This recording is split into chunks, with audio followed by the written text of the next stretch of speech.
Thanks again. I think I'm going to read this short story about Ulysses S. Grant.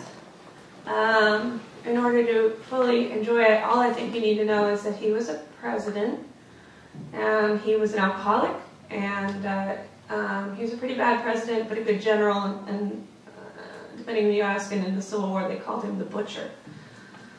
All right. So, this is called, On a Pleasant Afternoon, Every Battle is Recalled.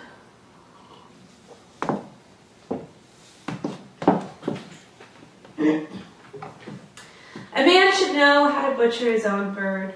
Preparing a Sunday supper is a habit in which I take singular pleasure, and one which the women give me gladly.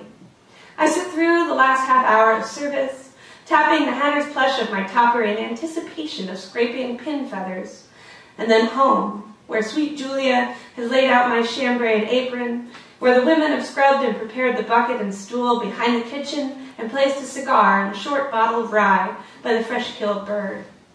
The weather is crisp and warming. The women grumble that it does not befit my station, but they learn that with power comes the ability to choose one's own path. The idea for my Sunday ritual was Julia's. She woke from a pleasurable dream in which I was severing the feet from a fat hen. She spoke of how the yellow claws pinched a scroll upon which the words were written, Ulysses Grant, the finest president. She woke, rushed to my chamber, and sat shivering at the foot of the bed while she told the tale. Her right eye crossed handsomely whenever she was excited, and at that moment was so askew, it appeared as if she was watching the antechamber for an intruder as the other eye fixed upon me. I was reminded of the day I first met her, after service, her arms laden with stemmed dandelion flowers she had pulled from a patch beside the road. I said, "How do you do?" and an errant bee stung her sweet arm flesh, and she dropped the weeds, screeching, wild eyes skewed, a devil woman before me, and I knew I would make her mine. What measures can a man take to ensure control over his own experience? It was a question I often pondered on behalf of the soldiers under my watch. On behalf of them, because they themselves were so filthy in the fields of Vicksburg and Appomattox that it was as if the blood and sludge of battle had entered through their ears. I would allow them to choose a fried oyster for their breakfast and how to take their coffee. We were all easily pleased in those days, and though there was no liquor, I count that time among the happiest of my life. The cigar is cut with my beak knife.